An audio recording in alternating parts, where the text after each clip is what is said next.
After 6 days, Jesus took with him Peter, James, and John, his brother, and brought them up into the high mountain by themselves.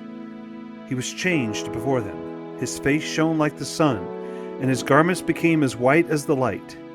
Behold, Moses and Elijah appeared to them, talking with him. Peter answered and said to Jesus, "Lord, it is good for us to be here. If you want, let's make 3 tents here, one for you, one for Moses, one for Elijah." While he was still speaking, behold, a bright cloud overshadowed them. Behold, a voice came out of the cloud, saying, "This is my beloved Son, in whom I am well pleased. Listen to him." When the disciples heard it, they fell on their faces and were very afraid. Jesus came and touched them and said, "Get up and don't be afraid." Lifting up their eyes, they saw no one except Jesus alone. As they were coming down from the mountain, Jesus commanded them, saying, "Don't tell anyone what you saw until the Son of Man has risen from the dead."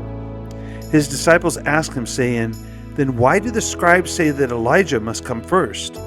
Jesus answered them, "Elijah indeed comes first, and will restore all things.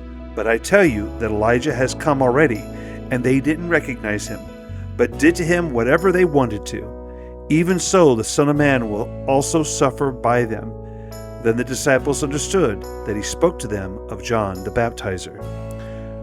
When they came to the multitude, a man came to him, kneeling down to him and saying, "Lord, have mercy on my son, for he is epileptic and suffers grievously.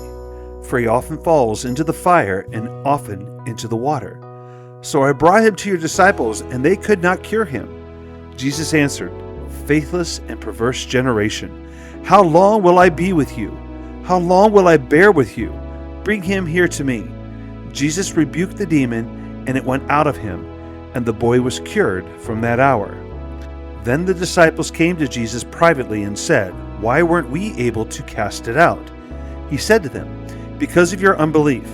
For most certainly I tell you, if you have faith as a grain of mustard seed, you will tell this mountain, 'Move from here to there,' and it will move, and nothing will be impossible for you.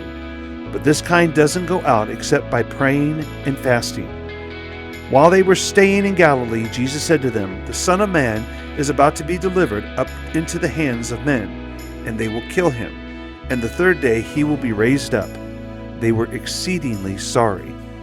When they had come to Capernaum, those who collected the didrachma coins came to Peter and said, "Doesn't your teacher pay the didrachma?" He said, "Yes." When he came into the house, Jesus anticipated him, saying, "What do you think, Simon? From who do the kings of the earth receive toll or tribute? From their children or from strangers?" Peter said to him, "From strangers." Jesus said to him, "Therefore the children are exempt, but lest we cause them to stumble, go to the sea, cast a hook, and take up the first fish that comes up. When you have opened its mouth, you will find a stater coin. Take that and give it to them for me and